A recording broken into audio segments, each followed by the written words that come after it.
Angel Killer, or to be more precise, Angle Killer, as that was his old nickname, which he misspelled. But for now, though, let's find out what the next map is going to be, guys. And it is going to be Cursed Hollow.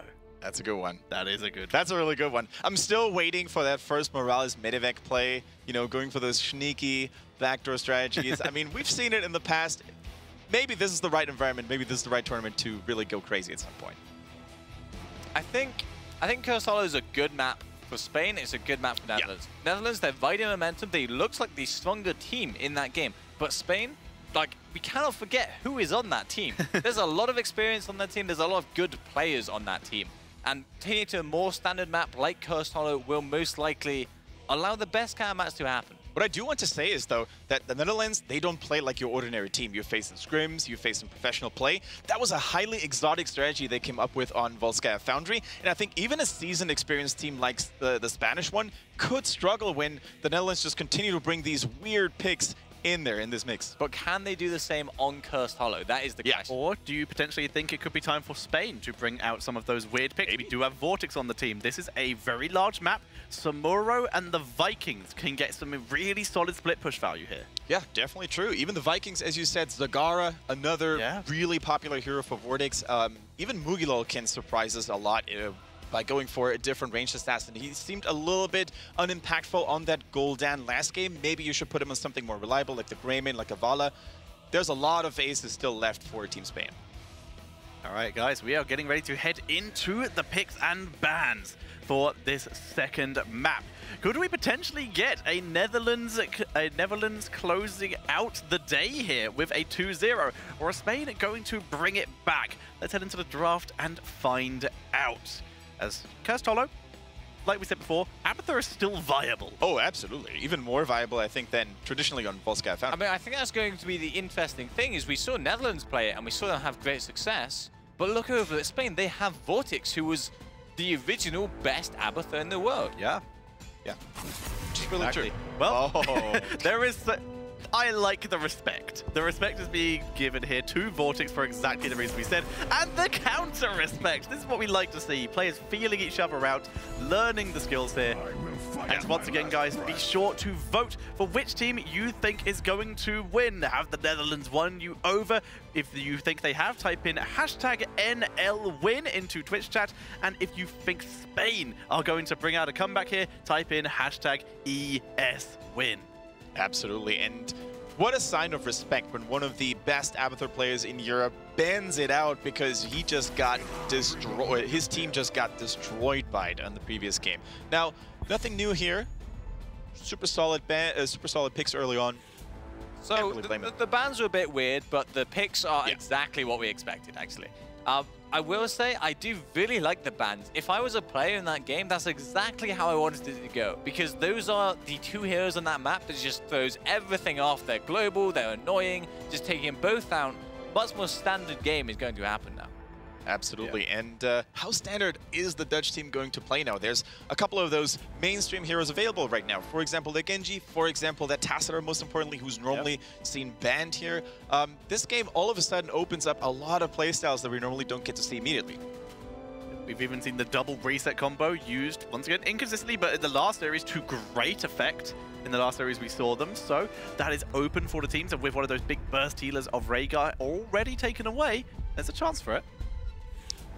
Yeah, absolutely there is. I mean, Genji, a good hero. Li Ming, not so great, but still very solid. Yep. Tassadar being picked. Now, Tassadar is weird.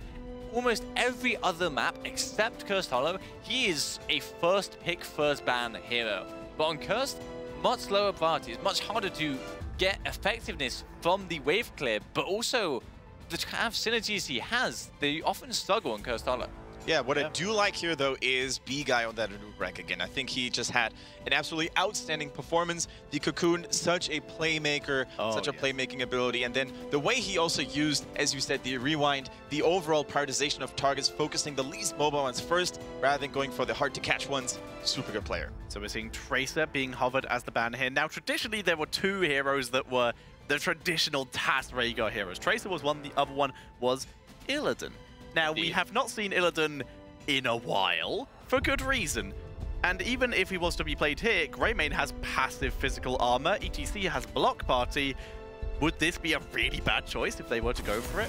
Illidan has been brought up a lot on the desk, and I feel like it's been brought up a lot less in the comms of the team. Yeah, probably. Illidan, he's fine. He can work sometimes, but I don't think he's a strong hero anymore, and I'm not sure any of these teams had the time to commit to that kind of pick. So you're thinking maybe something a little bit more traditional, like the Valor, maybe even a Lunara if you went for a I'm colored definitely light? expecting a Valor. I could see a Zul'jin, honestly. Ooh. I think Zul'jin is one of those weird heroes that can work really well against Greymane and ETC. We have not seen Zul'jin yet. That's another one that we brought up on the desk, but has yet to make his way into the games. Yeah, I am behind you, Bakery, on this one. I mean, the community out there has been very vocal about Zul'jin right now. A lot of players think that he's extremely strong right now with the infamous Mage Jin build, where you go for the Guillotine and some of the other axe-related talents. And to be honest, I think he could get a lot of value in those narrow choke points everywhere in Cursed Hollow, where it's much harder to dodge the axes and blades in the first place. I would say Cursed Hollow is one of his better maps. Yeah, for sure. So, the Netherlands have won over the chat, at least for the moment. I'm loving 72 it. to 28. Wow. Or 29, now to 71.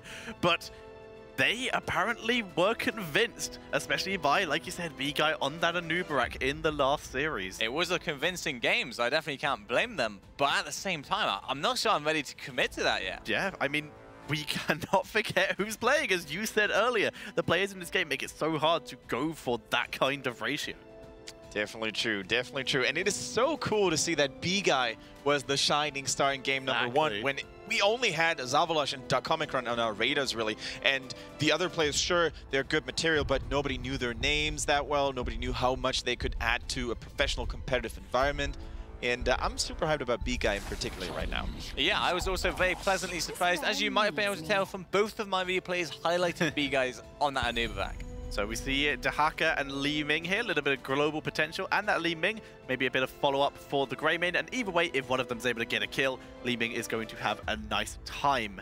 Yeah, and once again, we have this rivalry between Li Ming and Anubarak, this constant back and forth. Are you going to cocoon someone? Well, I'm going to shred that with my Disintegrate. On the flip side, we still have the old issues with Anubarak, intercepting abilities, having magic armor baseline, and those beetles, of course, being a real nuisance for Li Ming to deal with. So as a reminder, guys, this is a fantastic series in its own right, but this has big group implications because this is the same group as Poland, and they are looking dominant. So this match is especially important for either of these teams to have a good chance of making it out of the group. To be honest, the way the Netherlands just played against Spain, I think they can take a map over maybe even the series against Poland if they're having a really good day. Yeah, they looked very strong. And we have to remember, Spain are some people's tournament favorites for a reason. Valor. Okay, so the classic protect the Valor composition with a little bit of extra spice coming in from the Malthael. Yep. Solo tank Anubarak in this case, but they are very much going to be on the aggressive as opposed to the defensive with this kind of comp, so that could work out quite well. And if not, Beetles are good, as Kendrick said, at blocking Li Ming abilities. So which support do you lock in here? It is the Lucio after all. I think the Lucio is the best. It does have to be a solo support, which is growing, but again, I mean, look at the team comp we have. It's Valor, it's Passadar, it's Veigar, it's Malthael. There's nothing scary to follow up in a noob CC chain. So I think Lucio, he's got no cleanse, but he can make up for that with the huge value that he should get from Stand Barrier this game. Yep, Stand Barrier versus Tormented Souls on its own is usually a reason for people to pick the Lucio here. But like Bakery said, in this case, it could hopefully get some extra bits of value. Yeah, I'm very confident in this Lucio pick here as well, because what's the worst nightmare a Lucio player could have to face? It's interrupts and CC. And with the exception of Anubarak, there's not a whole lot that Lucio needs to fear. So we should have relatively safe sound barriers, and that could really turn fights around against Malthael. So the metagame to watch out for here is going to be, when does a noob cocoon? Yeah. Is it on Lucio? And how do Spain react to that? Because the ideal situation for Spain is the Lucio runs in, he doesn't start casting Sound Barrier, but he makes it look like he's going to. Yeah. And then the Anub cocoons too early, Li Ming then breaks the Lucio out, instant Sound Barrier, and the whole team gets the shield, and they should win that team fight. Yeah, there's definitely going to be a standoff battle, like who pulls the trigger first. Is Absolutely. Anubrek going to commit fully, or is Lucio going to make the first and potentially wrong move? So I really I like that highlight of sometimes how pro players are facing each other in a duel, waiting for the other one to make the first move. The hidden 1v1. Yeah. All right, guys, it's time for predictions. Bakery. I'm going to go with Spain. Gonna go with Spain. I think a third Kendrick? game. I think momentum is strong with the Netherlands. 2-0. I am so torn. I'm also going to go with the Netherlands. I think the momentum could carry them, like Kendrick said, as we are heading into game number 2 in this best-of-3 series. And, Kendrick, would you like to introduce the team on the left? Oh, with pleasure. Once again, the Dutchies on the left-hand side with Tharkum on that Lucio. We've got Wardix on the Greymane. Mugilol plays Li Ming, Lucifron on his Beef Cow, the ETC. And last but not least, we've got Biju on Dihaka. Whereas on the right, it is going to be the Netherlands with B-Guy back on that Anubrek, Valor back on that, Six back on that Valor, Atmos on Tastar, Darko Micron on that Malthael, and Zavalosh, he's back on Rhaegar. So three of the players on the exact same heroes. Yeah. Absolutely true. Fear the Reaper here, by the way, being locked in for Malthael. It's basically a town that we've seen a lot throughout this tournament, here at the Nexus Games in Europe. And as we said earlier, it brings so many cool twists to Malthael's kit, because one of his greatest weakness is lack of mobility. If you can reach the target you want to attack, well, Fear the Reaper is a good thing to have, especially when it comes to just walking through enemies. And even when there's so many narrow choke points near the boss fights, for example, near the tributes, sometimes circumventing the two mean body blocking warriors of the enemy team can be what saves your life. Vortex takes a lot of damage here, but he was able to drop that tower very low. The healing of Tharkum will chop him back up eventually, as long as he does not get ganked, which they have full vision of bot lane. They know that's not happening anytime soon. And Lucio, by the way, with the Accelerando at level 1. Yeah, definitely the talent to go for, especially in larger battlegrounds like Cursed Hollow, because it allows you to rotate much more quickly as long as you have a wall next to you that you can skate on. Which, this is, like you said, a fantastic map for it, because everything is walls. As we do see a very aggressive push. Both teams already onto fort, but bot lane having a much better push, taking down that fort. Yeah, I was actually going to say we should take a look at that bottom lane here to see how fast the Dutch team can push against all that top lane pressure. And so far, Comicron has been doing a really good job at staying alive, staying in good shape, and of course keeping those pesky minions at bay. And the Netherlands, once again, being faster, being more efficient when it comes to killing and destroying early game objectives. Indeed they are. However, Atmos also being a good, very useful for this wave clear. Uh-oh, B-Guy, that was a bad time to leap, but great reactions by Six, immediately seeing Lucifron vaults away. Absolutely true, and with that level 4 now being on lockdown for both teams, it's all going to come down to mercenary camps. Zavalosh already utilizing the power of the healing totem. Low cooldown, utilize that tool if you have it available to really avoid taking too much unnecessary damage from those siege giants. In the meantime though, Vortex being a little bit slower, but still manages to get these siege giants in the nick of time before the first tribute is going to spawn. Now we find ourselves in a tricky situation though. The bottom fort had already been destroyed earlier, so potentially if the first tribute fight goes really long, those siege giants could threaten the second defense line already. Very true, so they need to keep an eye on that. We see Tastar with the leeching. Well, nice dodge, Mugilol. Good game set. Very good. But yeah, leeching plasma coming in for Tastar with only a couple targets it's going to gain all the value of, but it's still always nice. Everyone auto attacks at least at some point, except I guess Abatha. Yeah, definitely true. You always need to take a look at your main assassin and then decide which level 4 talent to go for. In the meantime, Darkomatron in big trouble. Darkomicron is putting a lot of pressure onto the backline though, but now he does not want to be there anymore. Good shield by Das, and it will save his life. As we did see Lucio able to drop some extra damage onto him. And now we start to see the issue with Lucio here. He's trying to heal up his team, but it's going to take a while. Luckily, the Netherlands being a little bit passive. Six finally moving forwards here, putting some pressure onto Mugilol, who did go for dominance, by the way. One more magic missile finding its way through the defenses of Team Netherlands, and they're going to get this first tribute. But two more problems here for the Dutchies. First of all, that top lane is probably going to get destroyed by siege giants, especially now that Dihaka rush stalker in there. And the second one was that despite, you know, their early advantage here, Malthael dropped so low. He had to go back, and that thing just bought precious seconds to really finish that top fort. However, they were lucky with that tree position. If it happened in the top lane, that could have been much of a different story. Exactly. We are 4 minutes in, and Dahaka is already impressing me hugely. Very nearly killing that Malthael with that beautiful drag and the pressure he has put onto the top lane. Like you said, Dahaka, good job so far. Sorry, he's been pretty pressure. He's been holding the bot lane. He did lose it because he can't really 3v1, but able to burrow up there and make the most of the time he was given. That's a boombox for Lucio. Yeah, that's an interesting one.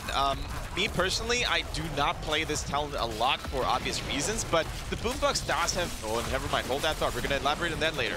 Vortex using Darkomicron here, Darkomicron to escape you by bouncing off him with that wolf form. Very cool. So once again, back to the boombox point here. I really think that boombox has its value, not only in terms of additional healing or movement speed boost that it provides, but also in terms of scouting, which can oftentimes be all the difference to know when the enemy team is going to arrive, to know when you can pop your trap. It's also double stun. There we go, not too bad. That's a nasty choke point for Darkomicron is the focus here, but he teleports out. He is living on the edge at this point. Yeah, this time, of course, Cleanse was available as well from the Dutch team. Gregor now being a much better protector for that Malthael. Lucifer, in the meantime, takes a lot of damage, but so does B-Guy. And the Dutch team, I don't think, can take this fight anymore. Anubrak, the main frontliner, is dangerously low, and that horseshoe where the tribute is currently in is good location and good territory for the Spanish team. Yeah, Li Ming and Greymane have a lovely time when you group up, thanks to the joy of cocktails and Li Ming abilities, who, like we mentioned before,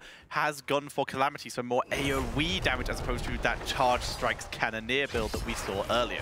Exactly. So we're going to take a look at some of those talents. Anubrak is holding on to the level 7, but the moment I mention it, he logs in the subterranean shields. Exactly. So when he uses the Burrow Charge, which has nice synergy with the Underking already, and especially with that Epicenter at level 16. If you can reset the cooldown almost after hitting the entire enemy team, get a shield, and so on and so forth. That is the go-to option. There is, of course, always the option of, I just really don't want to deal with Li Ming right now, and going for Debilitation. Is that what that talent is called? Exactly. Yeah, the ability power reduction. So it's unlikely because it's not as good, but it is very much a, hey, that guy, I don't want to deal with him anymore, and just going in for him. By the same token, it's a little bit tricky, though, to use against Li Ming in particular, because she can teleport out of the bird charge in the nick of time. She's really fast with those reactions. It's a really awesome talent against immobile mages like Jaina or Chromium. Or Nazebo is a really good one to target down with it. Definitely true. Ooh, still close. The one more stun onto Anubrak, but he was shielded, so he doesn't take too much suffering from it. And once again, the teams mirror each other as we do take a boss in both lanes. Exactly, and that's basically the name of the game here right now. Both teams playing very similarly, going very patient in this, especially the Spanish team, because it is all on the line for them. They cannot afford to lose another game. Now, 10s are being locked in, and we see no major surprises here. We see an Archon coming in for a Tasser, which is normally the go-to, especially if you go for that Psystorm build. Yep, Anub still committing to that Cocoon. He could in theory just drop it onto Li Ming if he wants to do it that way, but not going for the potential of that Locust Swarm, as the enemy team is likely to be too split. And we're going to see a couple of cool duels in terms of heroic abilities countering each other. We're going to see the duel between Anubrak and Li Ming, who's going to get more value against each other's heroic ability, and Malthael and Lucio. So there's going to be some sick battles, and as we said during the analyst phase during the draft, who's going to pull the trigger first? And one more, Mosh Pit and Reign of Vengeance as well. So we're nothing but duels in this game.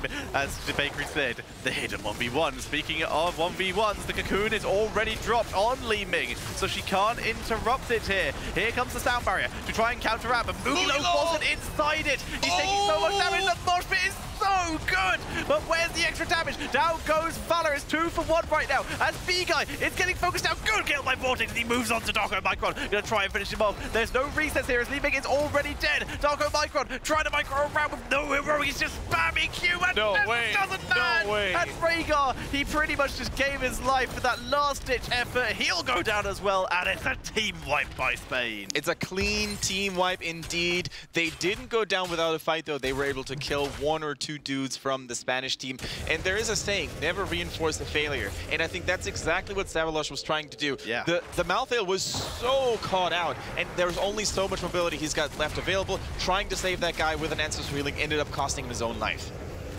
Exactly, good drag, but immediate burrow charge there. Okay. The boot box got deleted in seconds. Good knockback though by Tharkon to give Bijou a chance to survive as Lucifron goes through B-Guy to zone him out as well. Bijou is so low right now. That is Curse Tetcher, I think. I don't think... But even one of these teams is going to get cursed. Yeah, I was going to say, the Spanish team is dropping low on health, especially Bijou can no longer continue to fight. Yeah. 13 is so close. So I think what Dahaka should do right now is he should get back to a lane and maybe let his team stall it out a little bit. Look at that. Great, very nicely done. Ancestral being dropped a little bit early. Malthael, 12 seconds until that Tormented Soul's Cocoon is already dropped. They're looking for Bijou and they pick him up. Lucifron not even landing the power slide there. And a beautiful stun by B-Guy. 2 kills picked up, and that's the curse for the Netherlands. And that shows us, Tetcher, that not always do you have to pull back when the enemy team has a talent lead. Sometimes when they're in bad condition because they took previous skirmishes unfavorably, you can really swing things around. And that's exactly what the Dutch team did. They were persistent. They didn't let go. And they knew that with enough tenacity and good focus, they could very well take this curse. And all of a sudden, it's an open game. Like you said, and Dahaka, he really did try to just heal back up. He was very patient, but there was no minions for Essence. It was a situation of stay near Lucio and hope he heals me. Lucio dropping a boombox at the front, but the boombox kept dying. And of course, even if they'd waited longer, Malthael would have had Tormented Souls, and that would have been potentially an even more brutal fight. Absolutely true, and it all started when Dahaka got a little bit too ahead of himself. He wanted to get that scouting tower in the bottom right half of the map, and by doing so, he exposed himself. He was too far isolated from the rest of his teammates, and the Dutch team realized that, capitalized on it, and focused him down so hard that it was no longer an issue in the ensuing tribute fight.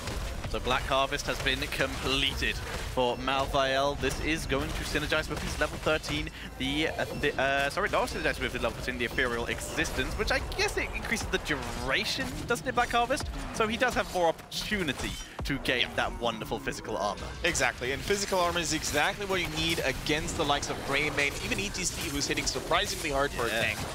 The only one who's fairly unimpressed with that is Li Ming, but Li Ming is going to have a couple of other issues to take care of. She needs to watch those cocoons. Her dedicated role is not to destroy a Malthael. Exactly. Right now, her dedicated role is to stop being cocooned, please. Yeah, exactly. So that she can be the one to kill the cocoon, and that's what B-Guy's doing. That's the counterplay these days of just, I don't know, just cocoon the one person who can stop cocoon. You still get the 4v5. I'm pretty sure that both bosses are going to come off cooldown relatively soon because both teams are getting closer to the respective location. 5 seconds here. The Dutchies are already assembled. So are the Spaniards. I'm not sure which lane has been weakened more. Top lane on the side of Spain or bottom lane on the side of the Netherlands. But either way, I think both teams are probably going to commit more to defending, respectively. There is a very good chance of that. In fact, neither one even scouts the opponent. They just grab the boss. Hold that thought, actually, Tetra. I think the Dutch team may decide to go for an attack because the next tribute is going to be Curse Point. So the only way to prevent Spain from picking it up is to force their attention into the top lane elsewhere so they can commit to a tribute. Yeah, they are coming in here. They've got the Watchtower. They're already pre-damaging towers with the help of those beetles from Anubrax. Zavalosh drops a healing totem. They're burning a lot of stuff to set up for this.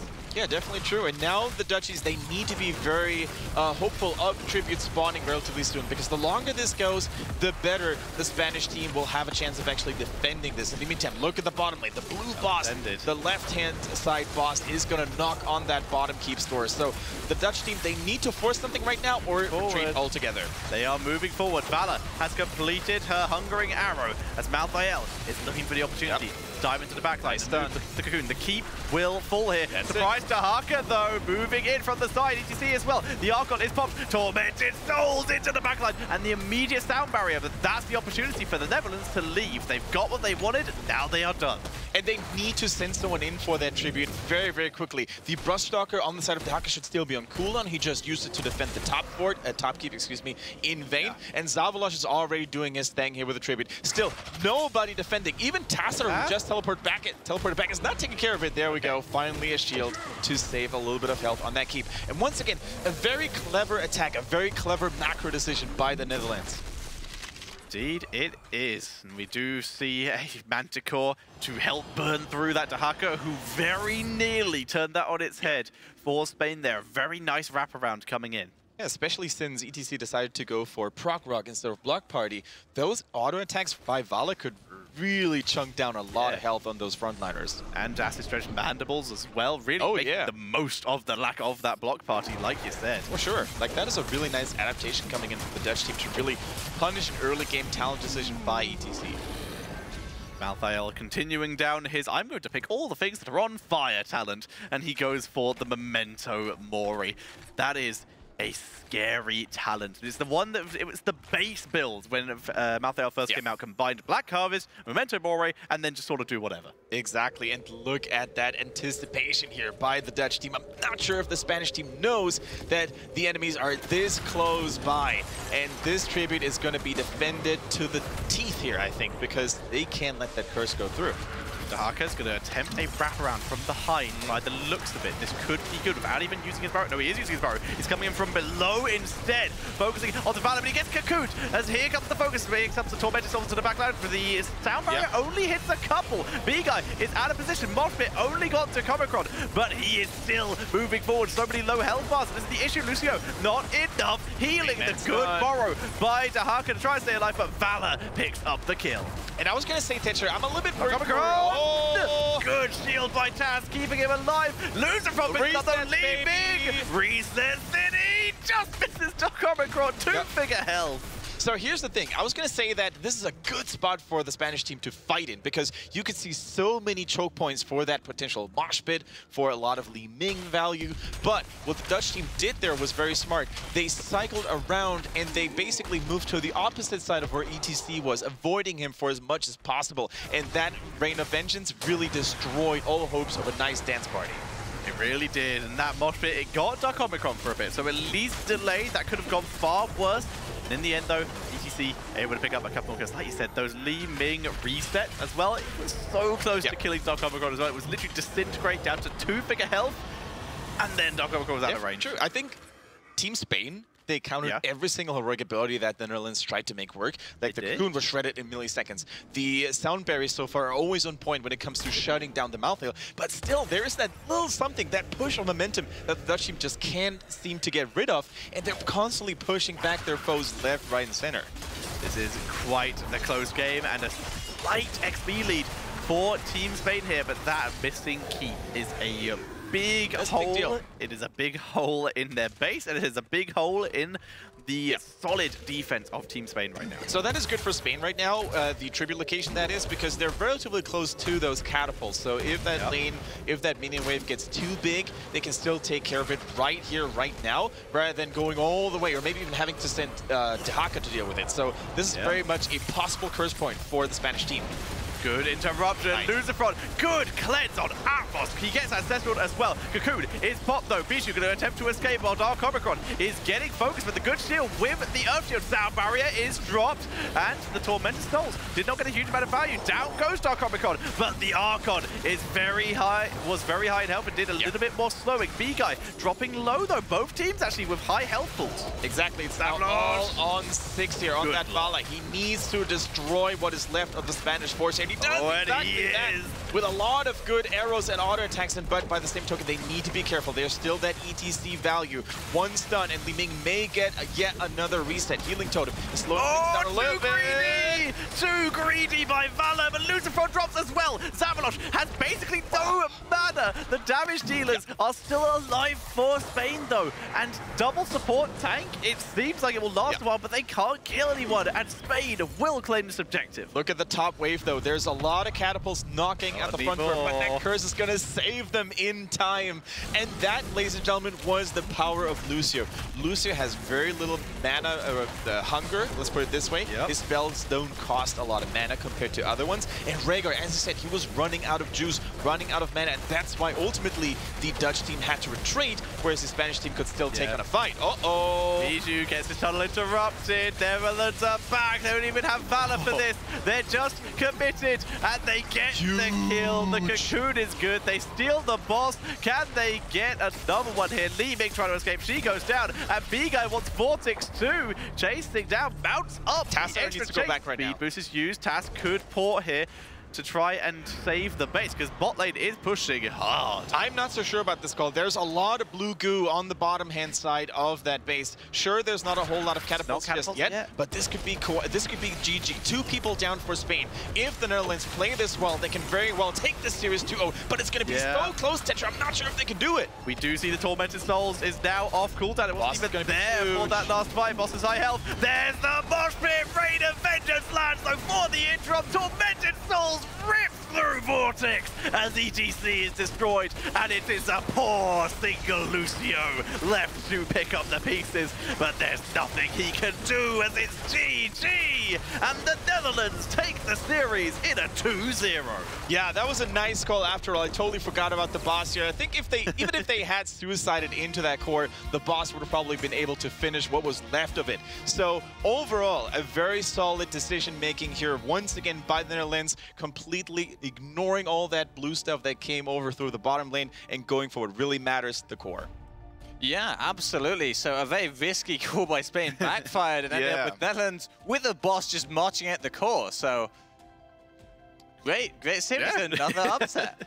Another upset indeed. Yeah. It looks like the last 2 groups, Group C and D, that we had today, all have their own spice to it. We saw some of the big names, Sweden and Spain, most notably, struggle a little bit. Sweden was able to come out on top, whereas Spain wasn't. Yeah, and the Netherlands, they were our dark horse. Now they're just the horse. They are the workhorse that we are looking to do well in this group. But reminder, this group still has Poland in it as well. Those are games we're going to have in the next couple of days. But for now, Bakery, what have you got to show us from that game? So I've got to show you the time when Spain took control of the game. It's the 11 versus 11 ace. So how it starts off is it starts off with a Nubarak flanking. So he burrows in instantly. You can see how far he is from the rest of the team. Apart from Tassadar, instant Archon on the side here. Cocoon goes down. Now what's this? He stuns on the Cocoon. He baits Tharkum into casting Soundbearer that doesn't hit the Li Ming. But isolation from behind by Bijou onto Tassadar. Instant one-shot before the Ancestral can come out. And the 3-man mosh pit by Lucifon is absolutely insane. I'm afraid there's no resets because Li Ming is already dead, but they do get 2 kills regardless. B-Guy uses his E to try and save his team. Not a great call as it turns out, because he goes down as well. And as this plays out, we are going to see actually all 5 members go down, because Zavalos, he wants to save his team. He comes back in and he tries to cast Ancestral, but as it turns out, Malthus is too far away, too low, and that is all 5 members of the Netherlands that do end up going down. And that is how Spain got control of the game, and that's why they were in such a great position until they threw at the boss. Yeah, Zavalos trying to be a bro there, but sometimes you just can't help someone who's too far into the enemy team ranks. So, however, the next replay I have for you is where Spain lost control of the game. It got very even, and how they end up losing that keep eventually to the Netherlands. So, it's the 13 versus 12 tribute fight. And as we go into it, we have to remember, the hacker's super low. He's low already from getting poked. Watch his ETC slide in. Li Ming instant blinking as well. But he uses Disintegrate, and that is literally all that B-Guy needs. He was waiting for that cooldown to be used, and now he can use Cocoon, and there is nothing that Spain can do about it. They cannot get him out. Again, it's the same thing we spoke about before. He cocoons one, we know it's a free kill, and he goes for another. And again, like vultures, here they are, bow onto Lucio. He does not bother using Sound Barrier.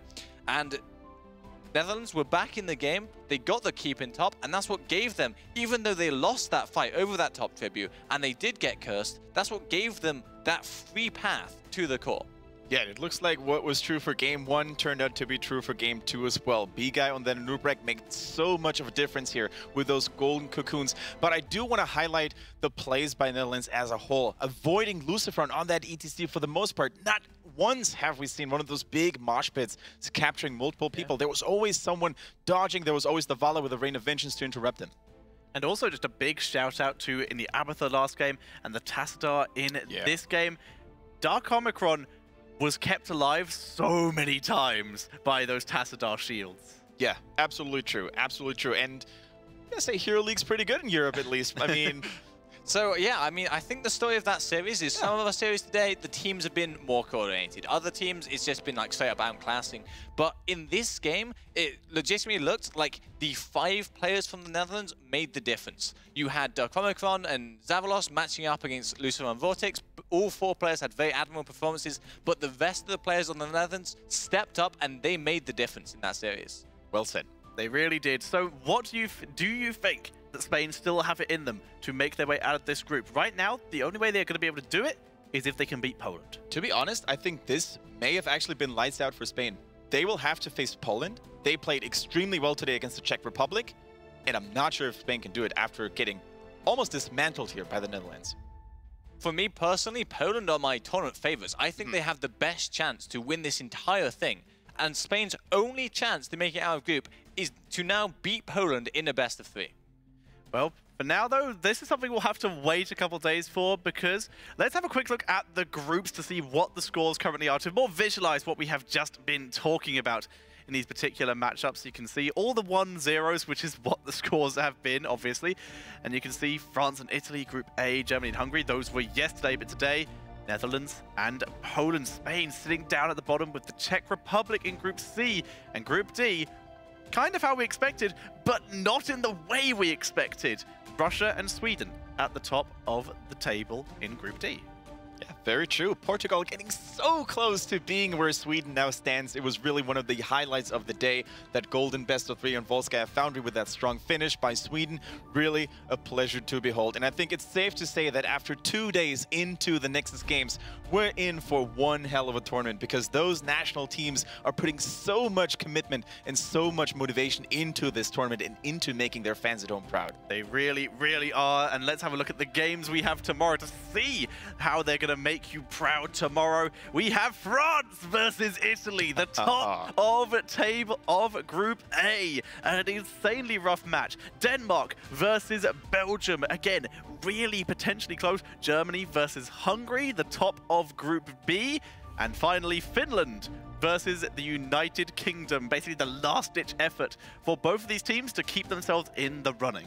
Yeah, and if you thought that today or yesterday were exciting already, just wait until you see tomorrow. As Tetris said, a lot of first place against second place, especially Group B, Germany versus Hungary. That's going to be my highlight of the day. I am looking forward to that one as well. Germany versus Hungary should be really good, but France versus Italy. It's a good one too. I am so excited for that. Bakery, what are you looking forward to? Italy, as we said at the time, you looked at them and they didn't look strong on paper, but when you looked a bit deeper, they looked very strong. Having said that, the way that France absolutely demolished the hometown of the United Kingdom, that was impressive. So it's going to be a great matchup for sure. And of course, me and Bakery will be keeping out a little bit of hope for Team UK to try and recover their chances of going through. We will try. But for now, ladies and gentlemen, that is going to be it for game number 2. Day number 2, sorry, of the Nexus Games Europe. We hope you have all enjoyed, and join us back here again tomorrow for more games to find out who will be the Nexus Games Europe champion.